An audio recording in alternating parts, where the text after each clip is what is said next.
Welcome to the Deconstructionist Podcast. I'm your host, John Williamson, and we're back with an all-new episode. Happy holidays and happy new year. We are in 2024, and as I said, got a few more episodes yet to provide for you guys, and I really, truly hope that you enjoy the next few as we finish up this last season, and I take a little bit of a break. We'll definitely be back. Working on lots of stuff right now.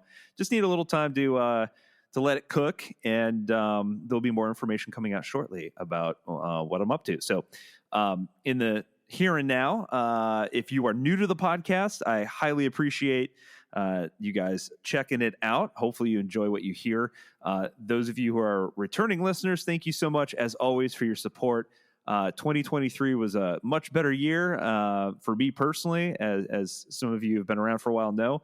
And I'm looking forward to 2024, absolutely. So with that being said, a couple housekeeping things, www.thedeconstructionist.com. If you go there, you'll see all things Deconstructionist. It's got links to our social media. It's got links to our brand new web store, brand new web store, faster shipping. I think that's the key there. Faster shipping, international shipping for the first time, and a lot more variety, some new designs, all sorts of stuff on there. So check it out. Links are in our show notes. And again, you can link through our website as well. Additionally, there is our blog that you can find on there, guest writers, our writings, all sorts of stuff on there, as well as you can stream every single one of our previous episodes for free through the website as well. So check it out. Otherwise, this week's guest is Sarah Stankorb. She's the author of the book Disobedient Women, which is awesome. It just came out through Worthy Books, Hatchet. It's a culmination of years of reporting on women who use the internet to call out abuse within their evangelical communities. It's a book for and about people of faith and those who have walked away. It's a deeply researched work that gives long overdue recognition to the women who have turned their lives to speak out boldly, even as they were expected to submit and remain silent. Very, very important. Sarah's a wonderful writer. Her works have appeared all over the place, including the Washington Post magazine, the New York Times, the Washington Post, Vogue, Marie Claire, Glamour, O Magazine, and a host of others. So highly recommend that you check it out. Very, very important book that gives voice to a lot of people who at certain points were voiceless. So check it out. Great conversation. Just a heads up. Sarah has a vocal disorder that she talks about early on in the podcast. So she felt that it was important for us to talk about it, just so you guys could understand why. Maybe it's a little trickier to hear what she has to say, so you have to focus a little bit more, perhaps. Try to amp up the audio a little bit too, to give her a little bit of a boost, a little bit of an assist there, but might be a little bit harder to hear. That is just that's just it. So so I'll also put I'm trying to put together the transcripts too, so if you want to read along, you can, just to give her a little assist as well.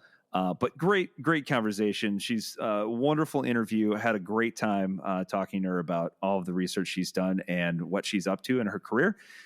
So hopefully you guys enjoy this. This is part one of 2 parts. And then I believe I have one more episode after that, kind of an interesting one that kind of calls back to an early episode that we did. And I'll leave it at that for now. Definitely a different kind of episode, different kind of interview, but fascinating. So with that being said, let's get to it. Without further ado, I give you Sarah freaking Stankorb. Do you believe in hope? 'Cause I am hopeless. Yay, we're going. Okay.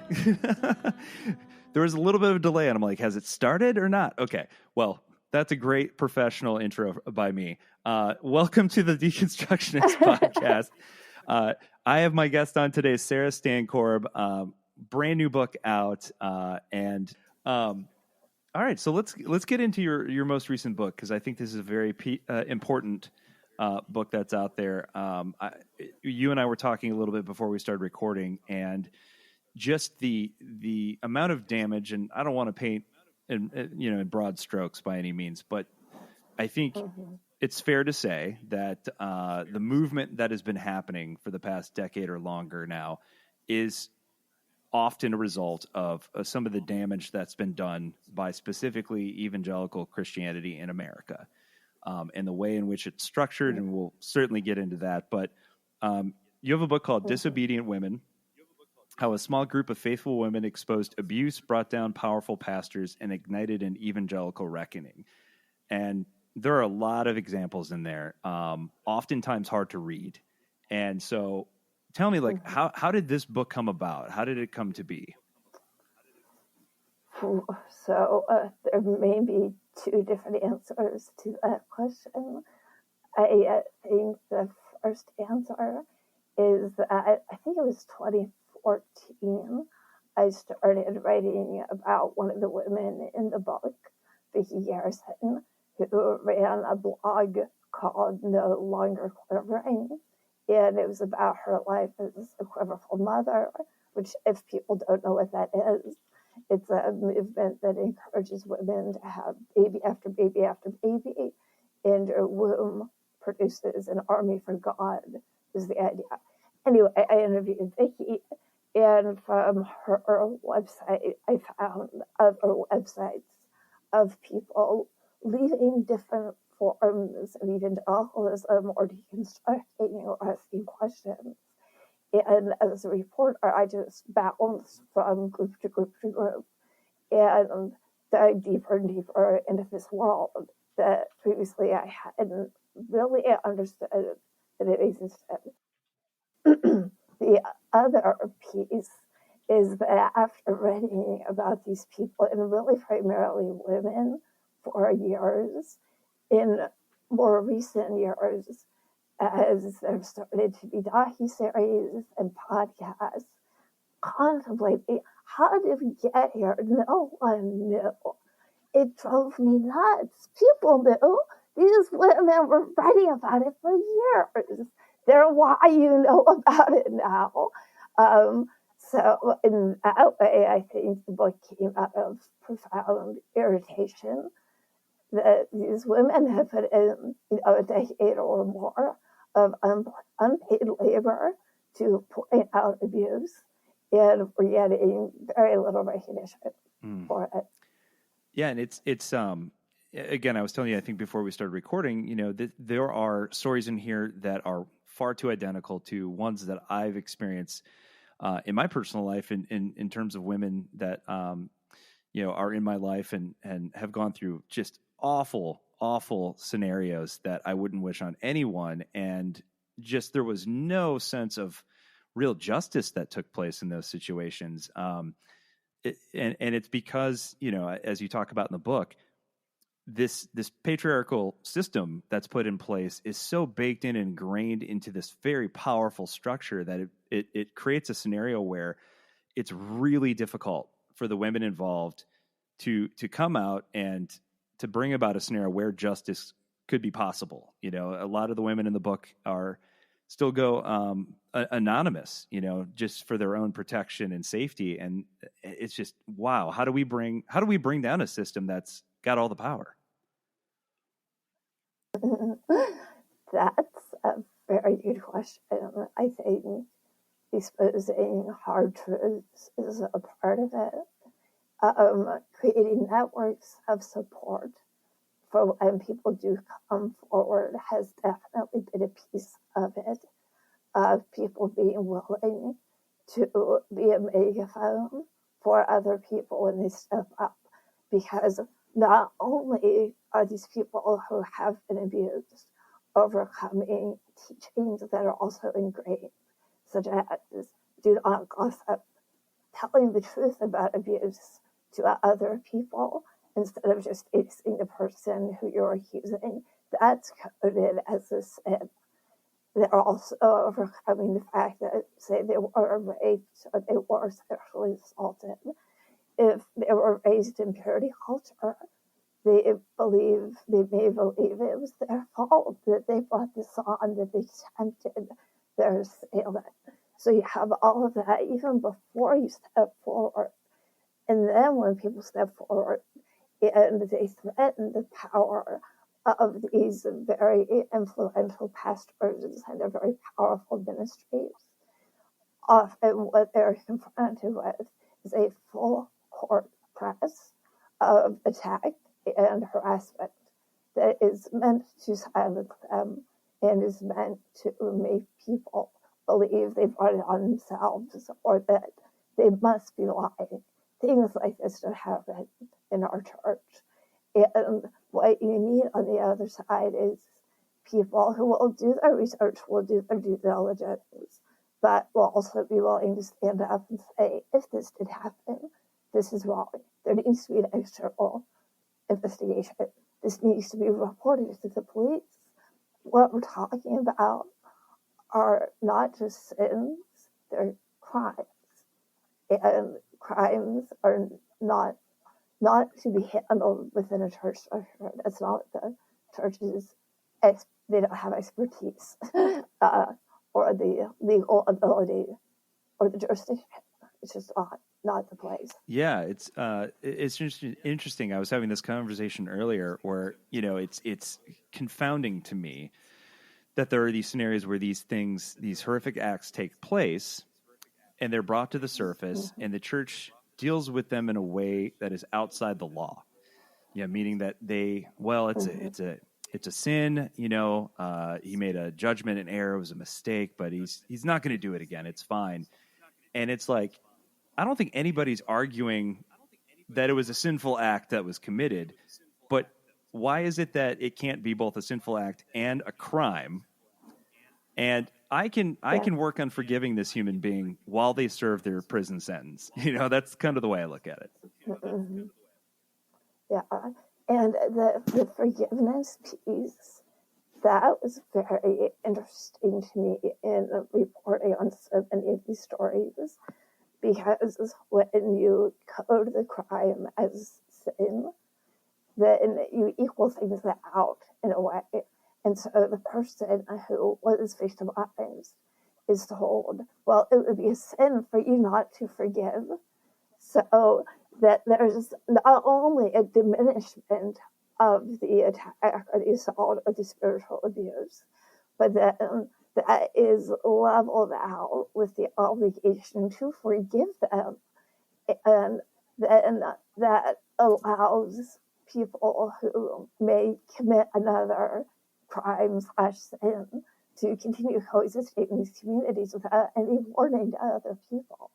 Because if you've forgiven them, you won't gossip about them, you won't tell anyone else. And again, I've seen that in action. Someone very close to me was date raped. I mean, there's no way to soften that. It was what happened, and in the way that in which it was handled was sort of the same kind of thing. Well, this person had a drinking problem, and we're going to put him in rehab, and everything's fine, and he came out of it and got to live his life, and everything was fine. But leaving the victim, and we found out later, victims, because they didn't act on it in an appropriate way, did not involve law enforcement. Yes. Other women or victims this could have been stopped, and they're left holding the bag and dealing with the broken mess that is left while this individual goes on and lives his merry life. Yeah, I'm sorry. We talked about this before we started recording, but just again, I'm sorry to hear about that. And also sorry for the commonality. I mean, I think that's why a number of these women that I write about in the book, at a certain point when they saw how common these situations were, they almost had no other moral option but to speak out and do it in a very loud, persistent sort of way to demand that people look and see and understand what's going on. Yeah, absolutely. You did mention you had an interesting kind of journey into the evangelical world, as did I. We had similar paths, oddly. You mentioned in the book that you grew up Presbyterian, then later a youth group Methodist. Mine was I grew up born and raised Lutheran, even ELC a Lutheran, and then I Mhm. experienced evangelical Christianity for the first time in my late teens, early 20s when I went off to college and got invited as often happens. Uh, you did as well, and you mentioned that's where you started to learn about where you say where sin and salvation were fixed, and I found that Yes. to be the case as well. Talk about like because you kind of got pulled into evangelical charismatic Christianity, like a lot of us I think did, where it all started, where a peer told you, "Hey, you're doing it wrong." Prayed for you, had you testify, and then started to indoctrinate you into this version of Christianity that's very much built on shame and guilt and patriarchy. Mhm. Yes. So I think growing up for me, faith was a refuge. And the church that I went to, I read my Christopher Pike books.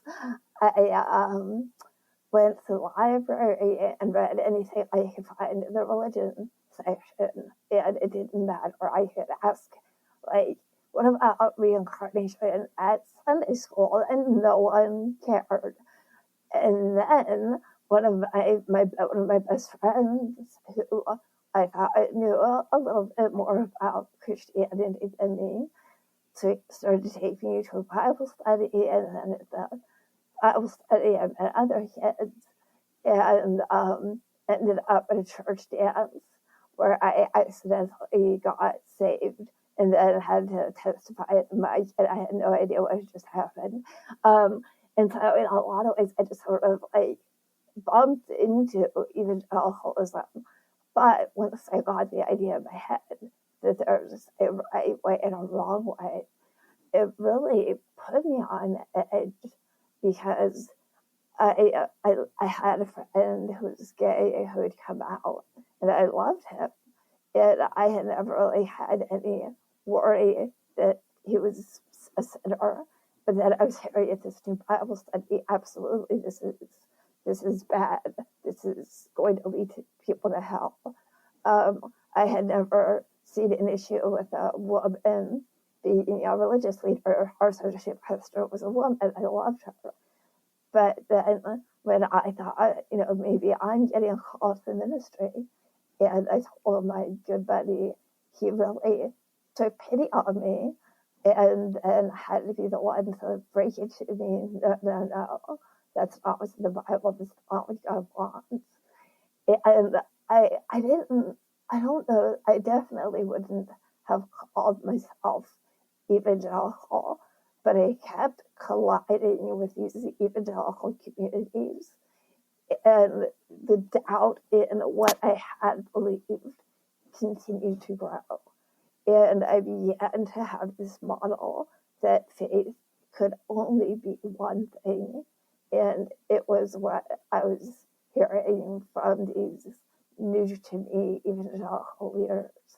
And then by the time I went off to college, there were a number of factors, but I had a course where I just reread the Bible, the entire Bible, and we learned the history around the times it was written and redacted, and seeing that this thing that had seemed like a rule book was far more complicated and had a much richer history. It bounced off of this form of faith that I had been told is the only way. And by then, what I understood as faith was so rigid that I couldn't expand back out. And so my faith just broke. Yeah, I think it's interesting. I again followed sort of a similar path where once you start to dig into it, do any amount of research, and realize that, gosh, like context is really important here.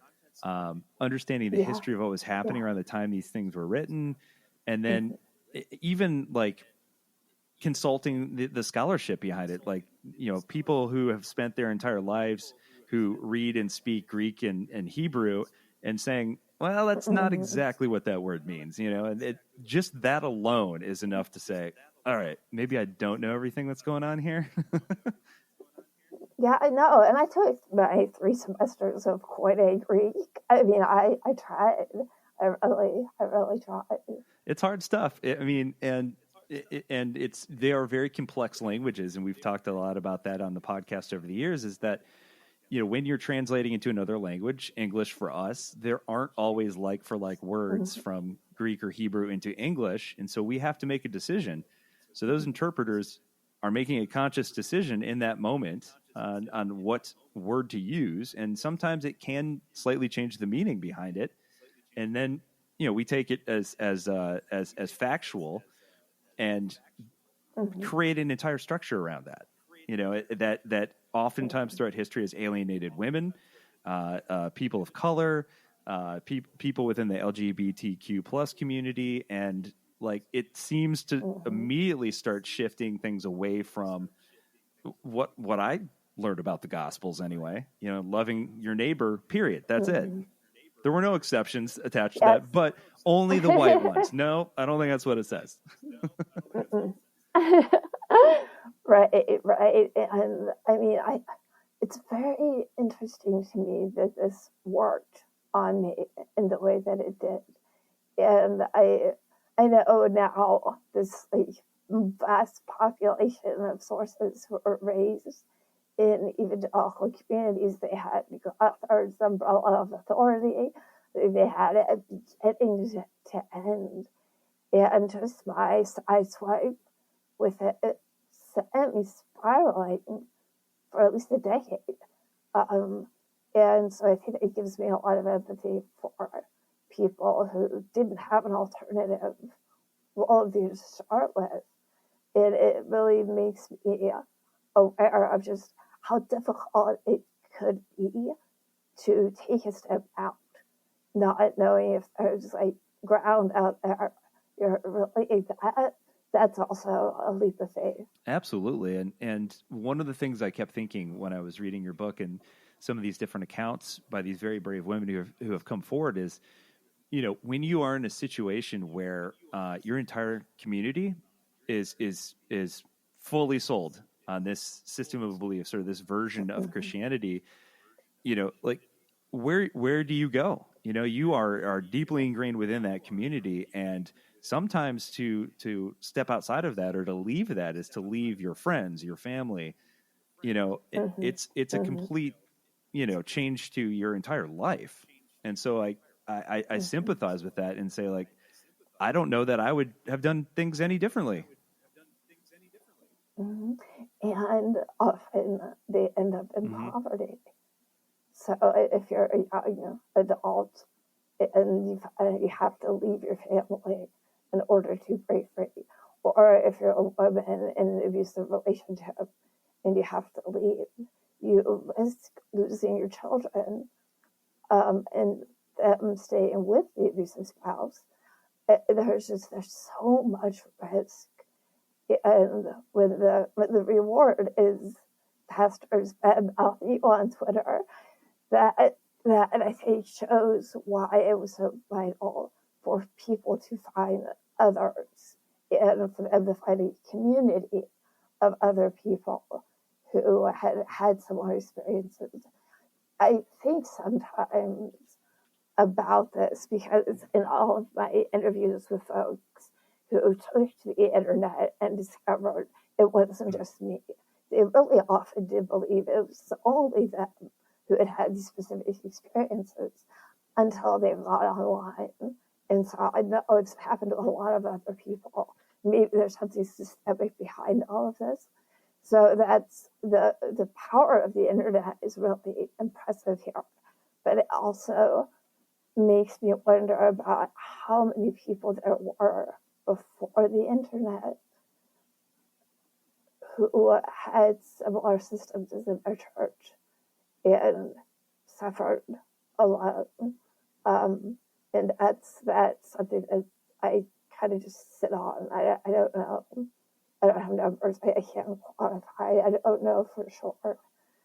But I just have a sense this moment, if you want to say it's a reckoning, this moment that started a few years back on the internet, it was necessary.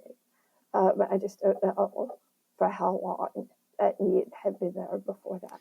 Yeah, I mean, that's an excellent point. The internet as much as it annoys me sometimes, when used correctly, can be used for good. And certainly one of the good aspects of the internet has been the fact that it allows us instantaneous information and can very, very quickly expose things going around anywhere in the world. And yeah, before that, you're like, gosh, they had no resources. There was no recourse prior to the internet for a lot of folks in this position.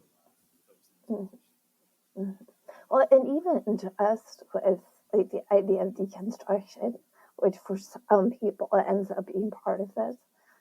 And I lost my faith. It was like 1998.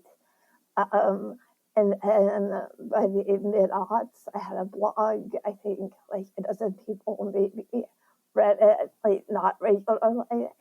And I didn't know anyone else who had gone through this. I had my friends who still went to church, and I had a couple of people who didn't. And I didn't know anyone that carried this like, big weight in their chest of what was missing and what they wanted to have again. And I think now when there are so many people speaking up about their experiences and creating online support networks, I think it's allowing people to own what they're thinking and what they're experiencing.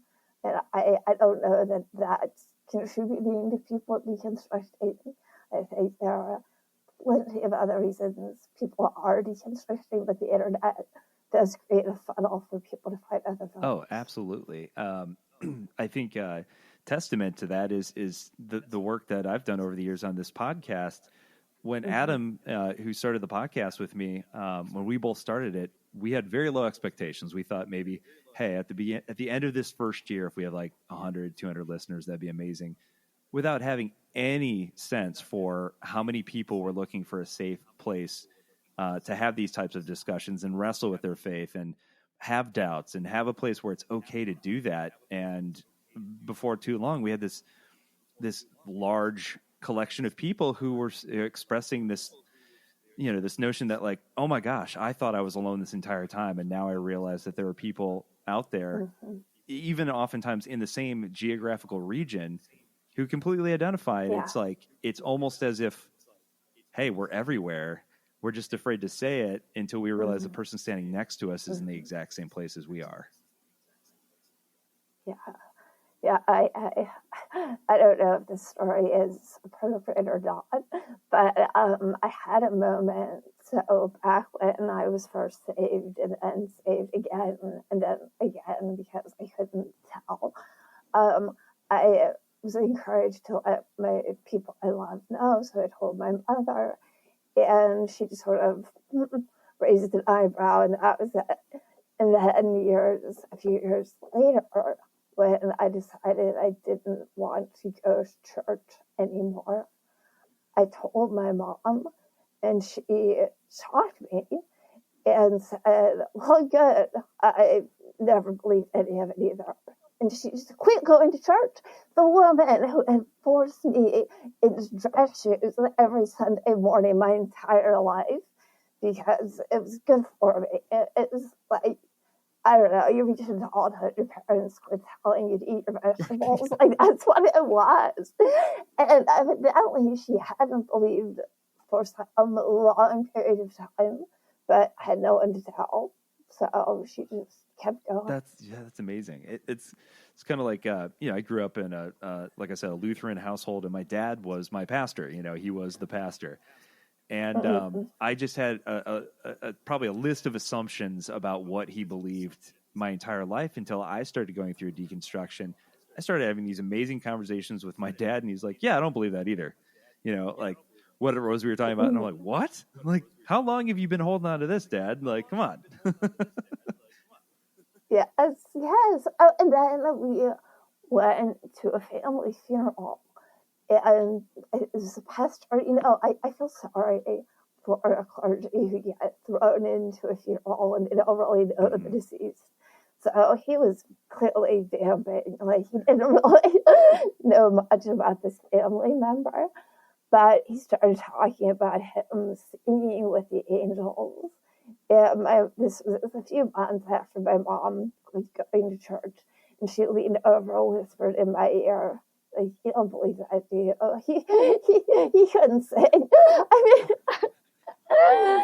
mean, but never before had she said anything like that. It's definitely a different experience than a lot of the people that I write about. Yeah, absolutely. One of the things you say at the beginning of the book that I wanted to make sure I mentioned on the podcast, there's a quote at the beginning of the book that hit me like super hard, where you say, abuse is a unique violence when paired with faith. And I thought, oh man, it really is just a two-headed monster. You're adding trauma on top of trauma in that situation. It's a very unique type of trauma in that way. So that thought, I think I actually added that in toward the end. And I can talk about this or just summarize. But while I was writing the book, my father, who was an alcoholic most of his life, he was sober by the end. He became very sick, and we learned he and my mother both had dementia. I was put in charge of taking care of both. More, no one else could do it, so it was my job. And I had this year where I was absorbing so many stories or reabsorbing stories of church-related abuse and church-related trauma. At the same time, I was dealing with my father's decline and his memory slipping and his rage, because it was awful to be at the end of your life and not remember why you're dying. So all of that came my direction.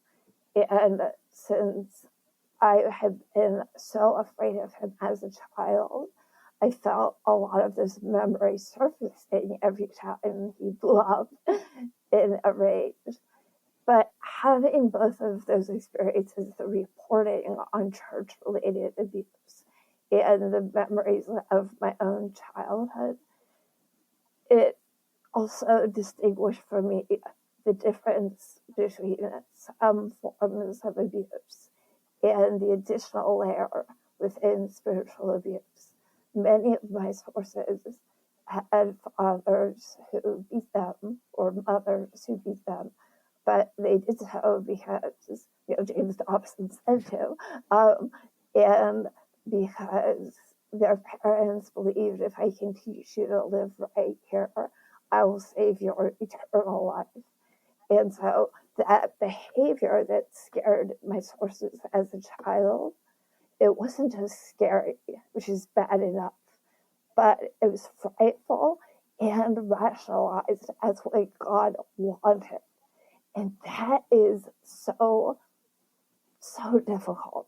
And that's why I wanted, I think by the end of these dual experiences, I wanted to show people, a lot of us grew up in difficult families. And I wanted also to have a road for people like me who didn't have the spiritual abuse, but could maybe understand what that might be like and why that would be complicated in a different way. So that's what I was starting to introduce with that part of the book. Yeah, and you tell a lot of stories where that is the case, where they're suffering both types of trauma, and oftentimes physical and psychological abuse under the guise of religion. And at the very beginning of the book, you talk about the experience of a woman named Vicky, who is basically taught that everything secular is basically evil, and Satan is in charge of the world system, whatever that is. And it reminded me immediately, it made me think back to years back when we first started the podcast and interviewed a guy named Dr. Steve Hassan, who is a renowned expert on cults. And he breaks down the different techniques that cults use. One of them is to demonize anything that doesn't align with your set of beliefs, Like they're literally oftentimes evil, but literally sometimes like a demon. It's a demon. They're a demon or a devil, and so they demonize that, and then they narrow down the approved literature that you're allowed to read to only things that conform with that set of beliefs. Isolation techniques, you can't survive without us, kind of things. So they are even hesitant to leave for fear that their life will collapse, and I keep thinking about all these things because a lot of that, those techniques are very present in a lot of the stories that you tell throughout the book. Mm-hmm. So it's slightly different in that evangelicalism, I like that Christian Dubé described as a marketplace, and it really is. Also, in the traditional form too, you have to spend some money to get these books and then go to these conferences. So it can feel when you're inside of it like you have freedom. I can go to the Christian bookstore. I can choose my curriculum from Vogue Author or Vision Forum or Rebecca. Look at all these options I have. But when there's a strong commonality like complementarianism, skepticism about the nature of American chattel slavery, any of these things, your choose your own adventure is still within a bounded system.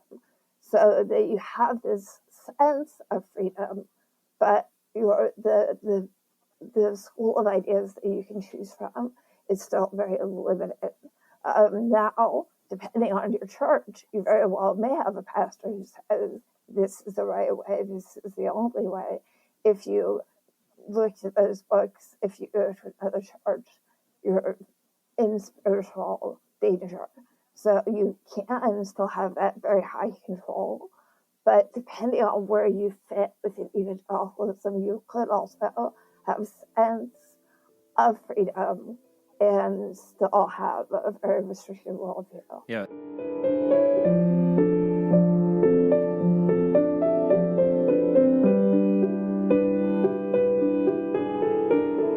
John was young and driven with a heart of gold.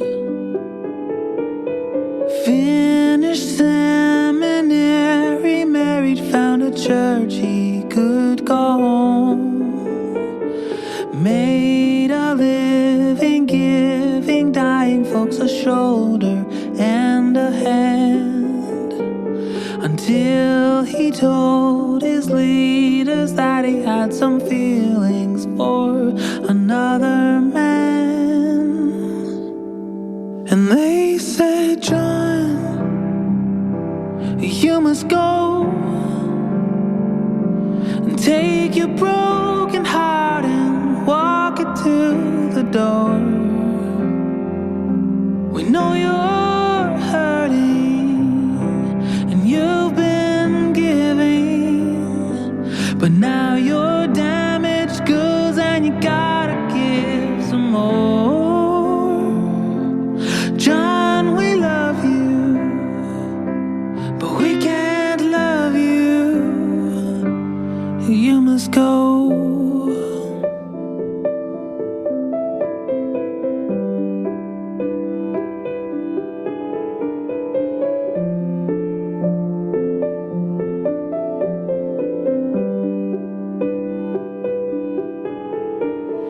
Jen could sing a song and channel the divine. Spent a decade sharing it and kept herself in line, until her eyes began to see the light inside the dark. Then the floor of all she thought began to fall apart. And they said, Jen, you must go. We didn't know your quest would lead you down this road. We know you're searching and you've been giving, but now you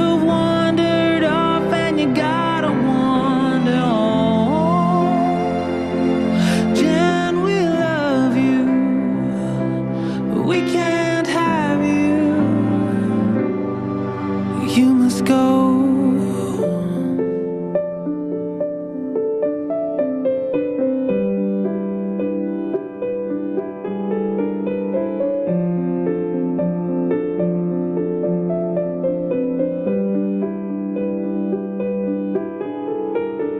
Jane was born with skin darker than her peers. Spent a cycle telling them the reasons for her fears. No one seemed to know or care about the past. Then they showed her where she stood with every vote they cast. And they said, Jane, thanks for your time, but there's no room for you when there's power on the line. We know you're hurting, but we're not listening. And we'd help you out, but we don't have that kind of time. So go work harder and you'll all be fine. You must go. So John and Jen and Jane were on the streets without a home, abandoned by the ones supposed to love and keep them warm. Then a voice fell on their ears, so familiar to their soul. And he said, child, don't you go